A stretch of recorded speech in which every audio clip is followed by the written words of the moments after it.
Scandale. Voilà, je vous dis. Bon, bonsoir, on va regarder une séquence ensemble en direct. Ça va bientôt démarrer. Je vous ai dénoncé les choses, vous savez ce qui se passe de mon ami Myriam. Je suis un peu dégoûté parce qu'on va être face à Laurent Alexandre, vous savez, le pro du transhumanisme et tout ce qui s'ensuit, qui nous a décrié. Alors je l'ai eu 2 fois sur le plateau, je vais bien rentrer dedans comme il faut.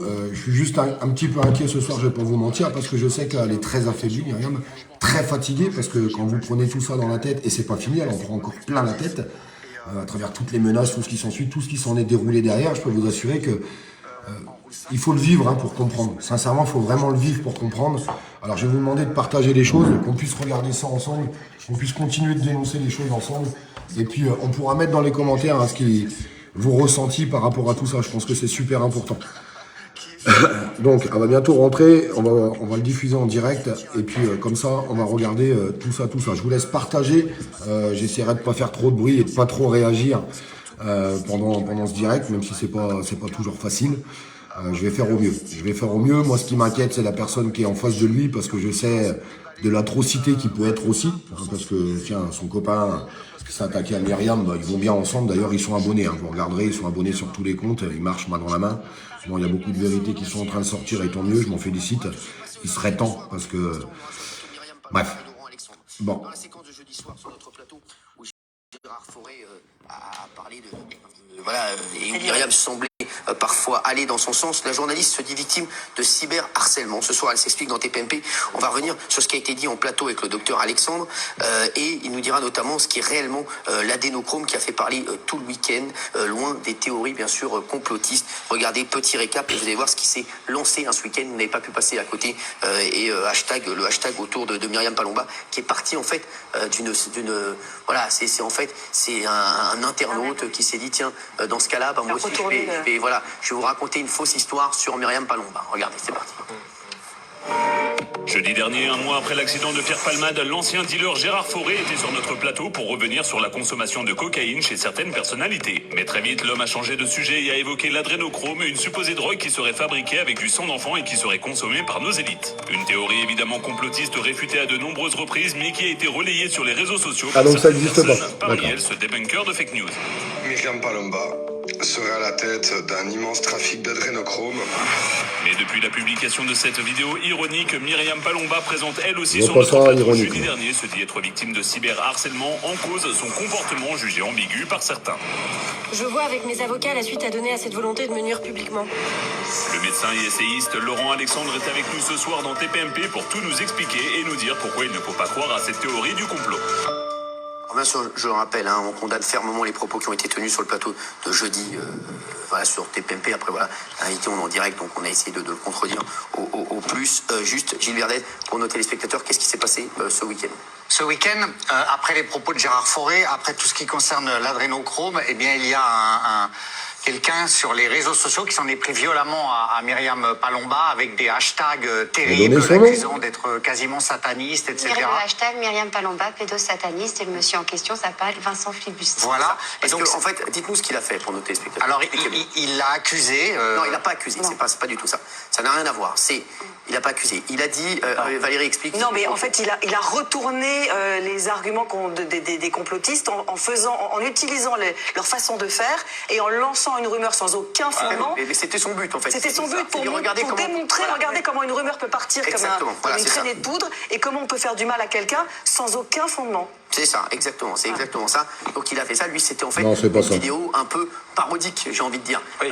Pour dire, regardez comment on peut lancer une fausse c'est ce qu'il rumeur. a dit dans un deuxième temps. Oui. Ouais, après, en fait, c'est comme ça. Dans un premier temps, c'est pas du tout ce qu'il a dit. Mais dans un deuxième temps, évidemment, comme il a eu peur de la plainte de mes avocats, et c'est ce qu'il a dit dans un deuxième temps. Alors, ce soir, on va revenir ensemble sur cette séquence. Tu nous as confié que depuis, tu étais victime de cyberharcèlement. Qu'est-ce qui s'est passé ce week-end ? Parce que je sais que Myriam, tu étais au bout de ta vie. Mais non, mais j'étais au bout de ma vie parce que j'ai été complètement interloquée par ce hashtag Myriam Palomba pédosataniste. Surtout pour, tu te rappelles que tu as des enfants. Voilà, j'ai des enfants, donc c'est quand même des accusations graves et sous prétexte d'humour qu'il a dit ensuite. Voilà, mais c'est surtout que j'ai halluciné de voir qu'il y avait plus de 15 000 tweets, que je recevais des menaces de mort, que on s'est mis à analyser, mais alors de façon tellement idiote, mes tatouages. Par exemple, là, j'ai un tatouage qui s'appelle Anne Mayora Semper. On a dit que je faisais partie donc de ça parce que AD c'était adrénochrome. Alors les gens, taper Google Traduction, ça veut pas dire ça en latin. Enfin bref, tout un tas de choses. Et surtout, on m'a accusé de cautionner les propos de Gérard Fauré. Moi, je suis venue sur ce plateau. On était censé parler de l'article de Marianne qui dénonçait la drogue dans le milieu politique. Moi, j'étais venue pour parler de ça. Et il s'avère que Gérard Fauré a commencé à lâcher des bombes. Et c'est moi-même, je me souviens, j'étais à côté de Guillaume. On hallucinait. Et parce que c'était tellement énorme que même à un moment, je dis, on entend, c'est génial. Mais je disais ça, c'est génial parce que je trouvais tellement énorme le gars, ce qui balançait comme ça, je me dis waouh, il y va quoi. Et donc j'étais très surprise. Et d'ailleurs même à un moment donné pendant l'émission, j'ai bien dit que pas que je cautionnais pas, mais quand je ne confirmais pas les propos de Gérard Fauré. Après on m'a demandé d'expliquer ce que c'était que l'adrénochrome et alors, j'ai effectivement dit que ça existait, que c'était un sujet qui existait. Alors on va demander à Laurent, Alexandre, pour nos téléspectateurs, parce que maintenant, alors je vous le dis, depuis ce week-end, tout le monde ne parle plus que de ça. Lui, il doit adorer ça, lui. Je n'étais pas du tout au courant de cette affaire. Est-ce que vous pouvez nous expliquer ce qu'est vraiment l'adrénochrome, loin des tests complotistes comme on a pu en voir sur les réseaux? Alors c'est pas un sujet, c'est un délire complotiste qui vient de l'ultra-droite américaine de QAnon. Qu'est-ce que c'est l'adrénochrome? L'adrénochrome, c'est l'adrénaline oxydée. Donc c'est un produit absolument banal qu'on peut fabriquer dans n'importe quelle pharmacie à partir d'adrénaline et puis de sel d'argent, par exemple, Ag2O. Cette molécule, c'est une molécule très simple, C9H9NO3, qui se fabrique en quelques minutes.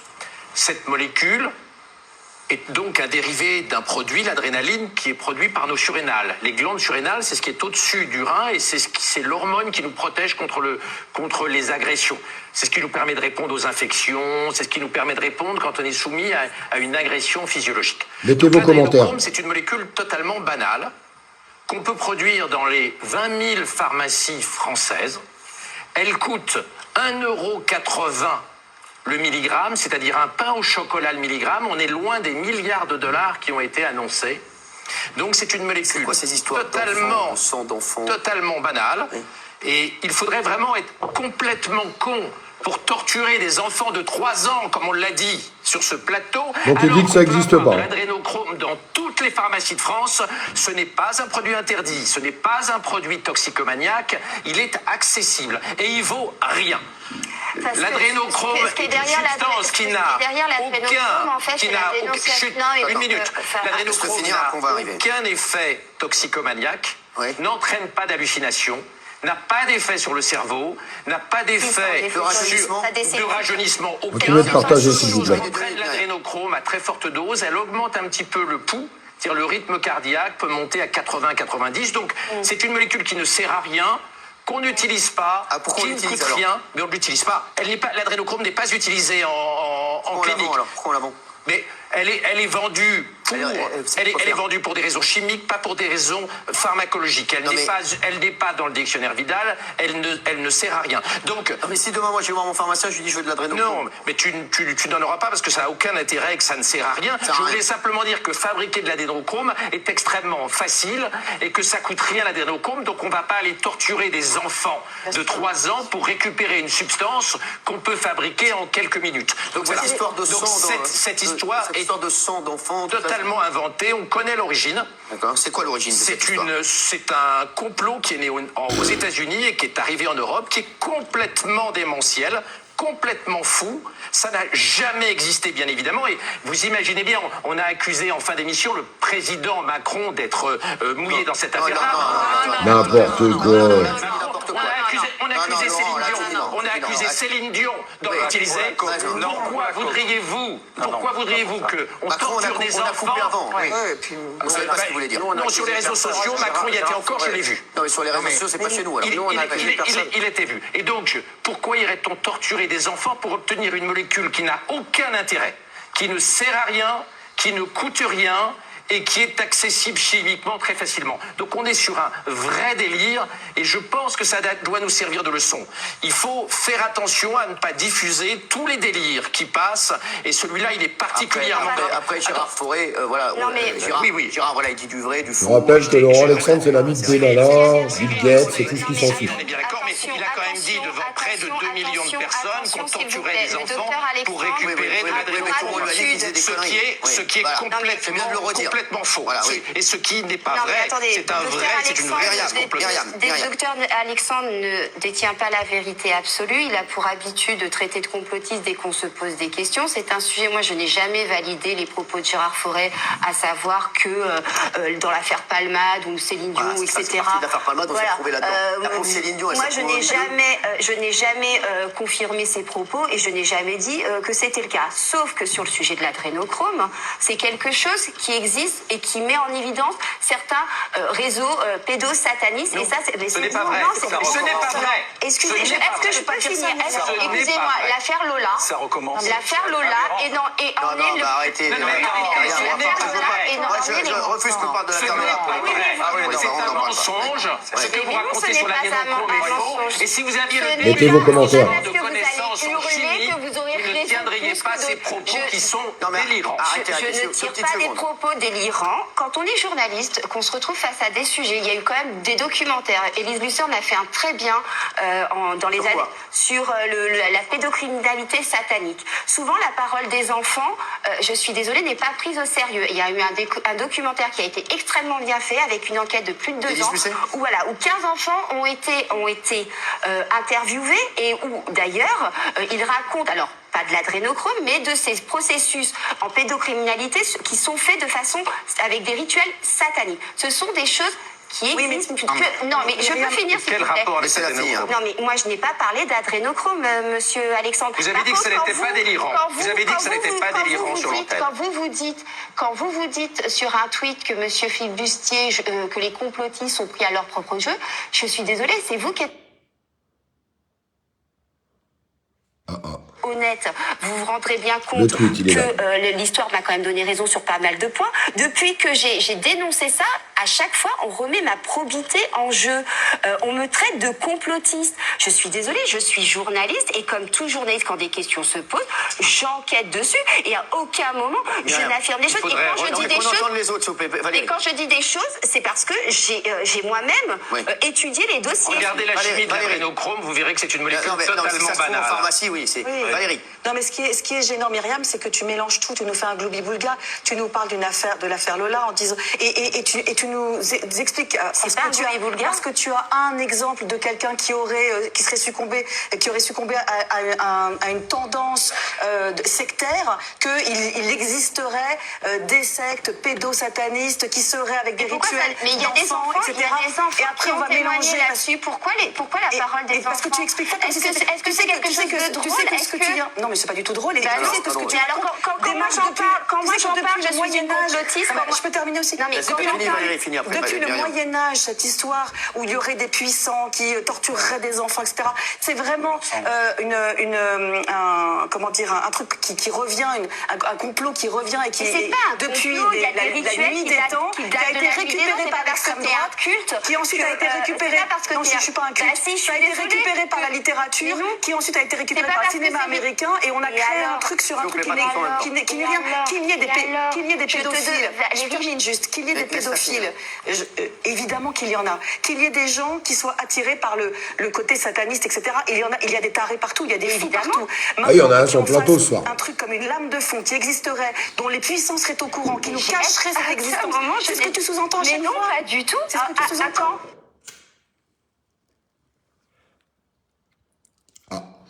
Et ben ça a coupé. Bon, c'est pas grave. Ça a coupé, mais c'est pas très très grave. On dira encore une fois que les journalistes, comme c'est Myriam, eh bien, racontent n'importe quoi.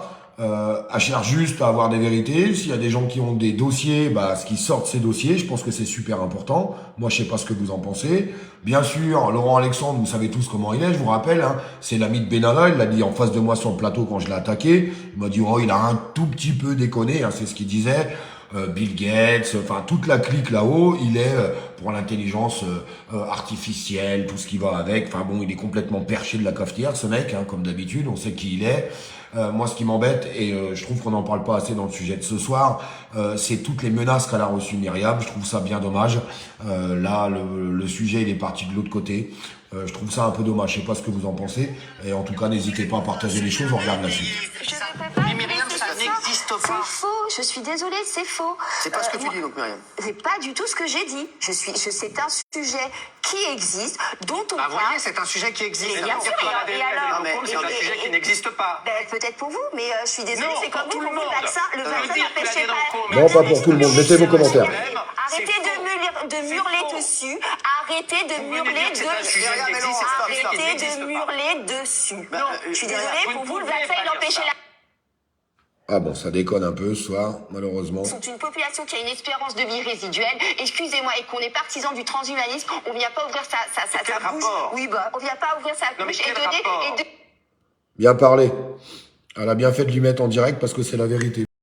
Bon, je sais pas pourquoi, ça fait que couper. On n'arrive jamais à faire quelque chose de correct. Hein. Que l'informatique, c'est de la merde. Hein. C'est pas possible autrement. Quand on est partisan du transhumanisme, comme elle vient de le spécifier Myriam, on vient pas ouvrir sa bouche. Moi, je pense qu'elle a totalement raison. Après, chacun choisit son côté. Hein.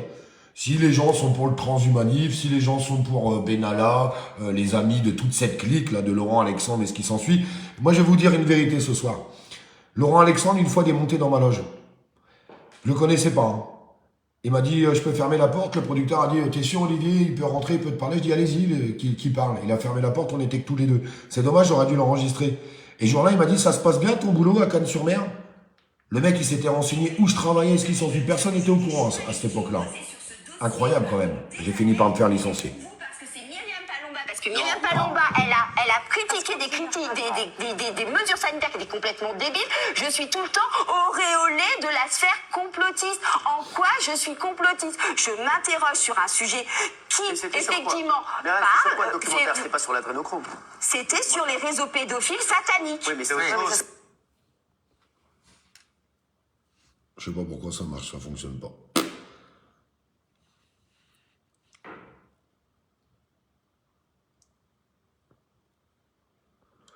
Je suis désolé, hein, on va pas arriver à voir la fin, mais à la rigueur, c'est pas très grave, on a entendu ce qu'on voulait entendre. Moi, j'aurais préféré entendre quand même tout ce qu'elle a subi, en fait, ces derniers 48 heures, je vous le dis très honnêtement, parce que je le souhaite à personne. L'autre fou qui dit que j'ai diffusé d'ailleurs son adresse, c'est totalement faux. Ce que c'était, donc ce qu'elle a dit, effectivement, il y a des rumeurs, on parle de ça, etc. Elle a jamais dit que ça existait, que c'était factuel, que c'était vrai. Et moi, je pense que censurer les théories du complot, c'est quelque part les crédibiliser, parce que les complotistes en question vont se dire, ah, on veut nous faire taire, voilà, nous on détient la vérité absolue. Alors qu'au contraire, quand on les laisse parler et qu'on confronte les points de vue, on voit bien que les théories du complot les plus ubuesques, eh bien, se décrédibilisent complètement. Non, mais donc voilà, il y a peut-être une énorme connerie qui a été dite. Heureusement, on est une émission en direct avec des points de vue qui se confondent. Non, mais ce qui est surtout très grave, c'est que vous faites venir monsieur Alexandre, qui quand même, dans ce cyberharcèlement, a retweeté évidemment monsieur Flibustier en disant « Ah, bah les complotistes se font bien avoir ». Donc déjà, vous m'insultez en me disant que je suis complotiste. Enfin, je sais pas si vous avez regardé ce complément d'enquête où monsieur Flibustier... Ah, dommage. Ça va revenir.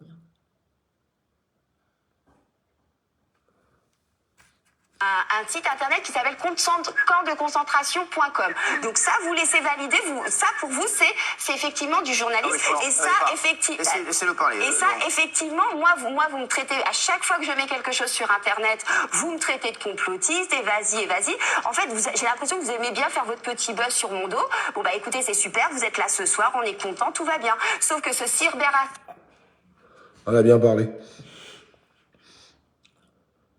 Allez voir d'ailleurs hein, le complément d'enquête, je vous invite à aller le voir. Il y a ce reportage de complément d'enquête sur... comment il s'appelle déjà ce mec, je ne me rappelle même plus. Bon, vous le savez, mettez-le dans les commentaires, mettez son nom, et puis voilà. Bon, dommage, ça fait que de bugger, j'en parlerai plus maintenant, mais j'ai fait toutes les vidéos que je voulais faire, qui ont d'ailleurs été bloquées. parce que c'est mon avis et elle mérite absolument pas ça, parce qu'elle est pour la liberté et pour la vérité, même si ça peut en déranger certains. Bon, bah ceux qui préfèrent aller dans le sens d'Emmanuel Macron et de toute la clique qu'il y a tout autour. C'est très bien si vous vous sentez attaqué. Après, juste pour que les choses soient extrêmement claires et qu'on ait un oui ou un non, même si voilà. Bon, allez, je coupe le live parce que ça fait que de déconner. Je vous embrasse.